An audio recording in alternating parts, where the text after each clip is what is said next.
Good morning class 10। शुरू करते हैं आज का क्लास।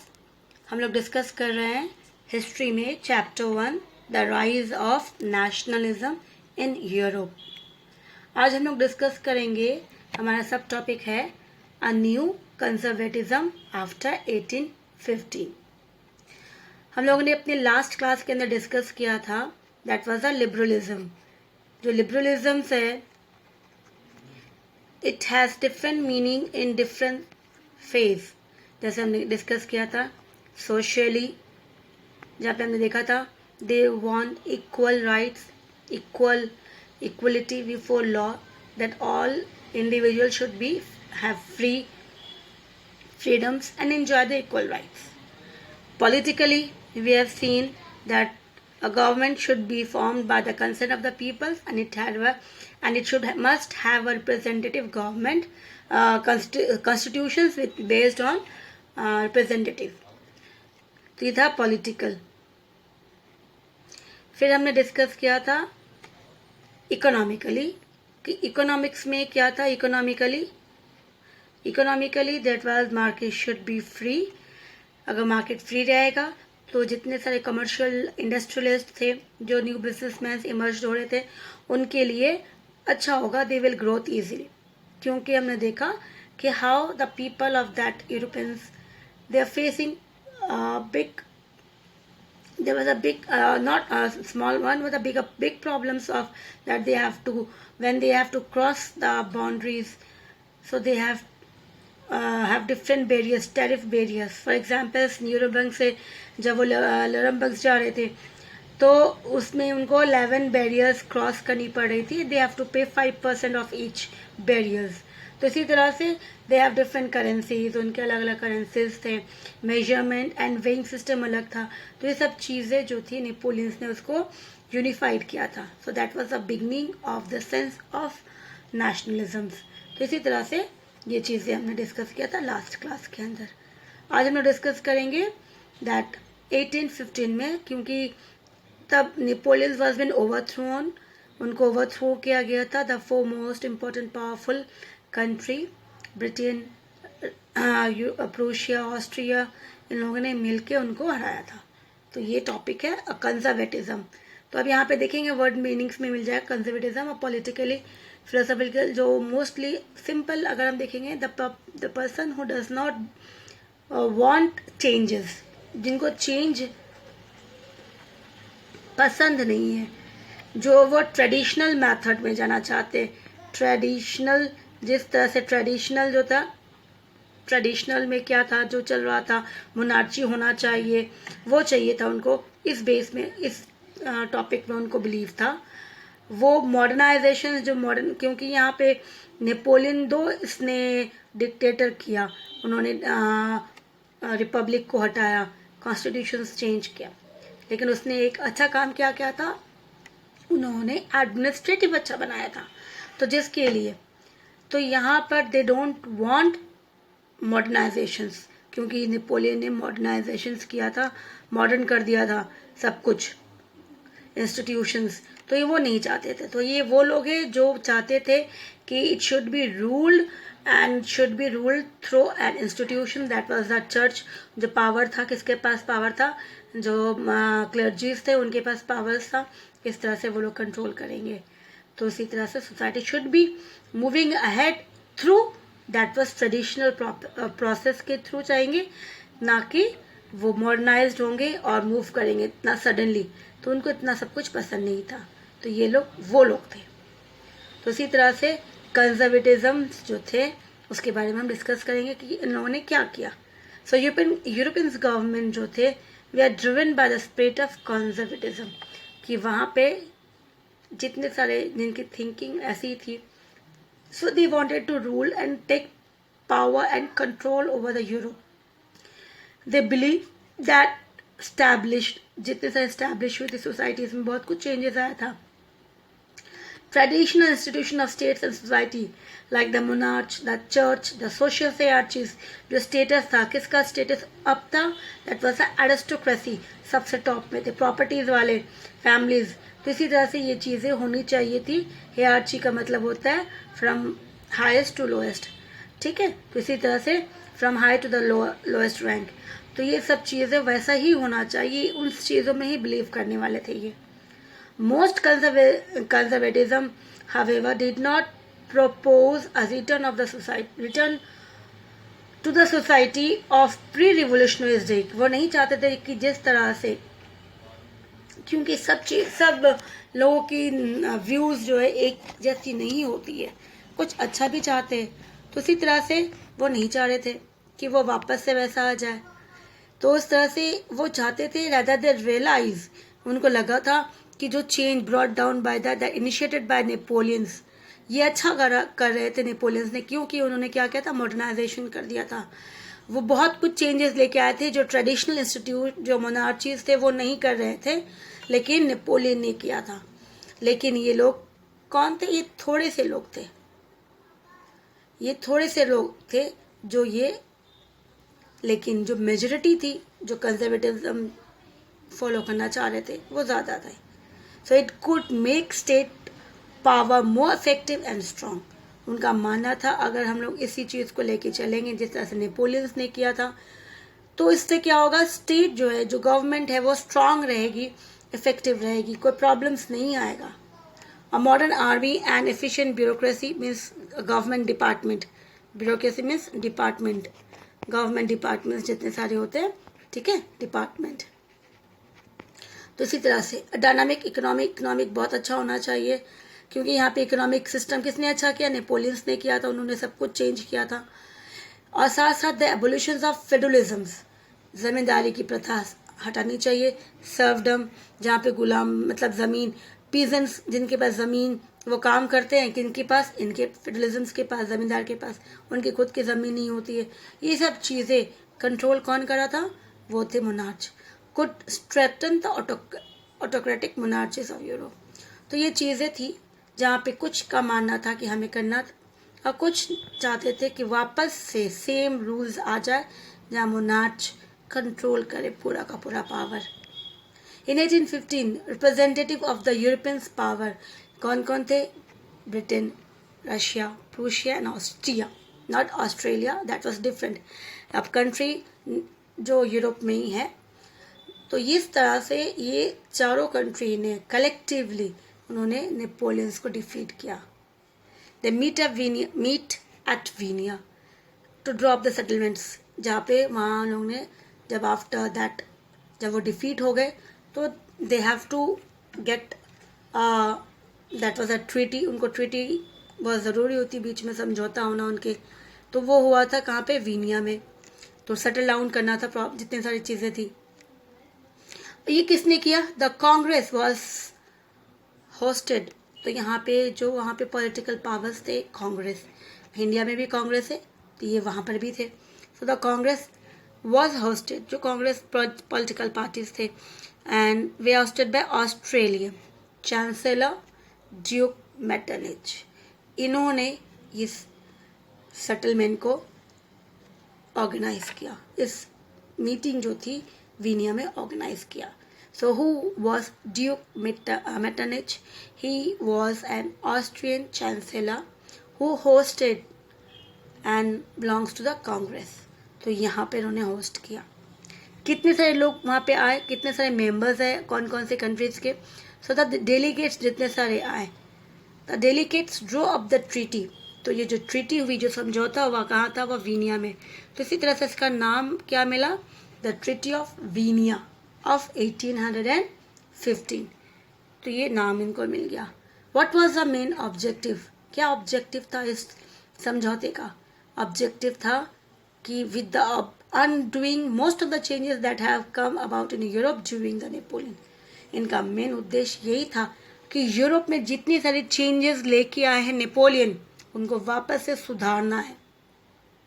मतलब जो मॉडर्नाइजेशन किया गया था नेपोलियंस के थ्रू, उसे वापस हटानी है, और वापस पावर जो है वो किसके पास जाएगा, मोनार्च के पास जाएगा, क्योंकि they are not in that believe in modernisation, they believe in the old and traditional method, believe in church. तो इसी तरह से इन्होंने वो सब चीज़ों पे mostly they put more emphasise, उनके ऊपर ज़्यादा ध्यान दिया। अब आता है कि पावर्स को कौन किसे कितना पावर दिया जाएगा. तो the Bourbon dynasty, did you remember the Bourbon dynasty? That was French revolution. Louis 16 ये इसी डायनेस्टी से बिलोंग करते थे. Which has been depose during the French revolution, जिनको हटा दिया गया था, उनसे पावर छीनने गई थी. Louis 16 was been hanged. उसके बाद सेम चीज़ उसकी पत्नी के साथ भी किया गया था. So was restored to power, वापस से बर्बन डायनेस्टी को, भले वो डेथ हो गए थे बट ये डायनेस्टी जो थी, उनके जो खानदान थे उनमें से कोई जो थे उनको ही वापस दिया गया पावर. तो फ्रांस उनके अंदर में गया. And the France lost the territory it has annexed under Napoleon. तो इसी तरह से नेपोलियन के हाथ से ये निकल गया फ्रांस, जहाँ पे उसने रूल किया. 80 स्टेट्स अलग अलग फ्रांस के पूरे बाउंड्री में बना दी गई. वाई? सेम रीजंस की फ्यूचर में फ्रांस जो फ्रेंच पीपल्स हैं they can not again revolt, वो रिवोल्यूशंस नहीं करे. अगर करे तो it can be easily been solve by that who was taking care of the boundaries, जिसको इजिली क्रश कर सके, इसको दबा सके. तो इसी तरह से पूरी बाउंड्री में जो एरिया था नॉर्थ साउथ ईस्ट वेस्ट, उन सभी के ऊपर ध्यान रखा गया ताकि वो फ्रांस में कुछ भी प्रॉब्लम्स, कुछ भी न्यू चीज़ें ना हो, वो एक्सपैंड ना करे, इसके लिए. Thus the kingdom of the Netherlands, which included Belgium, was set up in the north. Guiana was added to Piedmont. Piedmont के साथ गियोना को ऐड कर दिया. बेल्जियम से नॉर्थ में थे, साउथ में पेडमेंट को दे दिया गया. तो नॉर्थ साउथ वॉज सेटल्ड, ताकि ये फ्रांस के नॉर्थ एंड साउथ के बारे में था. Prussia was given important new territories. Prussia को वेस्टर्न साइड्स दे दिया गया, वेस्टर्न फ्रंटियर्स, इस तरह से. ऑस्ट्रेलिया व given control of northern Italy. उनको ऑस्ट्रिया को दे दिया गया ताकि वो नॉर्थन इटली के ऊपर कंट्रोल करें. लेकिन जो जर्मन कॉन्फेडरेशन 39 स्टेट्स, क्योंकि ये बहुत मुश्किल से नेपोलियन ने इसको एक किया था, अलग अलग हमने डिस्कस भी किया था, कितने सारे अलग अलग स्मॉल किंगडम्स थे, अलग अलग मोनार्चीज थे, डचेस थे, कैंटन्स थे रूल करे, तो उनको एक करना, तो ये बहुत ज़्यादा, तो इनको वापस से तोड़ना और उसको बांटना, इसलिए ही this one been kept as untouched, इसे कुछ भी नहीं किया, वॉज लेफ्ट अनटच, छोड़ दिया गया. सो इन द ईस्ट में किसको दिया गया? Russia was given the part of Poland. Russia को दिया गया पोलैंड. प्रूशिया को दिया गया कुछ हिस्सा of Saxon. The main intention, इसका मेन इंटेंशन क्या था? हमने देखा north south east and west, पूरी की पूरी फ्रांस का जो था, ये सभी area they take among themselves, they put the boundaries so that कि फ्रांस में फ्यूचर में कभी कोई प्रॉब्लम्स आए तो ये सभी लोग उनको इजीली क्रश कर सके और कोई रिवॉल्ट कुछ भी ना हो. So the main intention was to restore the monarch, कि वापस से मोनार्च को लेके आया जाए, जो ओवरथ्रोन कर दिया गया था. नेपोलियंस ने किया था, कुछ लोगों ने, उससे पहले लोगों ने रिवॉल्यूशन लेके आए थे. तो ये सब चीज़ों के कारण, और ये ओवरथ्रोन किसने किया? कंजर्वेटिज्म. हमने देखा who defeated Napoleon, the 4 country, those who believe in conservatism, Austria, Prussia, Russia and Britain. तो इसी तरह से इन्होंने इस पे कंट्रोल रखा. ना कंजर्वेटिज्म रीजन्स जो थे, दे सेट अप एन ऑटोक्रेटिक, कि अब इनकी हुकूमत चलेगी, इनकी मनमानी चलेगी 1815, क्योंकि इन्होंने नेपोलियंस को दे डिफीटेड, उसको डिफीट किया, हराया युद्ध में, और पूरा का पूरा पावर्स उन्होंने अपने हाथ में ले लिया. साथ साथ जब ये ऑटोक्रेटिक है, क्योंकि अब ये हुकूमत करेंगे, यहाँ पे कोई और नहीं है, तो ये किसी की कुछ भी नहीं सुनेंगे, ये किसी कोई आवाज़ नहीं उठाएगा इनके खिलाफ. अगर कोई आवाज़ उठाएगा तो that person will be punished, उसको क्रश कर दिया जाएगा. तो इसी तरह से दे डिड नॉट टॉलरेट, कुछ भी सहन नहीं करेंगे. उनके बारे में क्रिटिसाइज करना, डिसेंट करना, उनके बारे में ख़राब बोलना, कोई उनकी कोई एक्टिविटीज़, कोई अगर एक्टिविटीज़ करे ऑटोक्रेटिक के खिलाफ में, उस कंजर्वेटिज्म के खिलाफ में, वो सबको दबा देना. कोई भी गवर्नमेंट से कोई क्वेश्चंस नहीं करेगा उनकी लेजिटिमेसी. मतलब वो रूल्स एंड रेगुलेशंस सही है गलत है इस पर कोई भी सवाल जवाब नहीं करेगा, मतलब टोटली आप ये किंग अपनी मनमानी करेंगे। सो मोस्ट ऑफ देम वहाँ पे देखा गया दे इम्पोज सेंसरशिप। सेंसर्स मतलब जहाँ पे law to control what was said in newspaper, books, play, song reflect the idea of liberty and freedom. तो ये चीज़ें, ये क्या सेंसर्स क्या होता है? सेंसर्स होते हैं बहुत ही इंपॉर्टेंट चीज़ें होती है कि जैसे हमारे देश में सेंसर्स जो है ये कुछ चीज़ों में लगाया जाता है, कुछ में फ्री रखते हैं। जैसे न्यूज़पेपर फ्री होता है, न्यूज़पेपर, क्योंकि न्यूज़पेपर बहुत ज़्यादा न्यूज़ चैनल्स होती, मीडिया को फ्री रखा जाता है सेंसर से। बुक्स को अलग रखा जाता है ताकि जो रियल लाइफ में है वो वैसा ही पता चलना चाहिए जनता को। उसमें कुछ होती है जहाँ पे बहुत ज़रूरी होता है कि वो अच्छा नहीं होता है, तो जैसे मूवीज़ में सेंसर्स होते हैं, सेंसर बोर्ड होते हैं, वो चेक करते हैं कि अगर वो सही नहीं है, गलत चीज़ें हैं जो प्रॉब्लम क्रिएट कर सकती है, तो वो कट करना पड़ता है उनको, तो आगे सेंसर बोर्ड चेक करते हैं। तो इसी तरह से यहाँ पे इन्होंने सेंसरशिप लगा दिया कि कुछ भी हो, न्यूज़पेपर में, बुक्स में, कोई प्ले कर रहा, नाटक कर रहा, कोई सॉन्ग है, इन सब में सेंसर्स लगा दिया गया। मतलब सबसे पहले गवर्नमेंट इसको चेक करेंगे। कहीं से भी कोई अगर लगे कि यहाँ पे देशभक्ति की भावना, लिबर्टी, आज़ादी के लिए कोई आवाज़ उठा रहा है, अपनी आज़ादी के लिए, कोई फ्रीडम्स मूवमेंट के लिए, तो वो क्या होगा, वो सबसे पहले चेक होगा। अब यहाँ पे देखो कैरिकेचर्स बनाया गया। कैरिकेचर्स मतलब कार्टून्स जैसा ही है, बट यहाँ पे कार्टून्स में वी सी डिफरेंट कैरेक्टर्स। यहाँ पे इंसान जैसा ही है और इनकी पिक्चर्स, लेकिन आप देखो यहाँ पे मुंह में क्या है, that they are sitting but they can not speak. इनके पास पावर नहीं है, जनता कुछ भी नहीं बोल सकती, इस तरह से यहाँ पर। तो इसी तरह से वहाँ पे सेंसस बोर्ड लगा दिया गया। सेंसस, अब कुछ भी होगा तो क्या करेंगे, सबसे पहले वो गवर्नमेंट क्या करेंगे, अगर गवर्नमेंट सेंसस बोर्ड के पास गया, वो चेक किया और उनको लगा that the feeling of nationalism is been reflected through newspaper. Newspaper से अगर रिफ्लेक्ट होता है तो क्या करेंगे, वो न्यूज़पेपर्स बंद कर देंगे। बुक के अंदर कुछ अगर ऐसा कुछ लिखा है जिसमें the feeling of nationalism, that people want revolutions, ऐसा कुछ लिखा है, तो वो बुक्स पब्लिश नहीं करेंगे।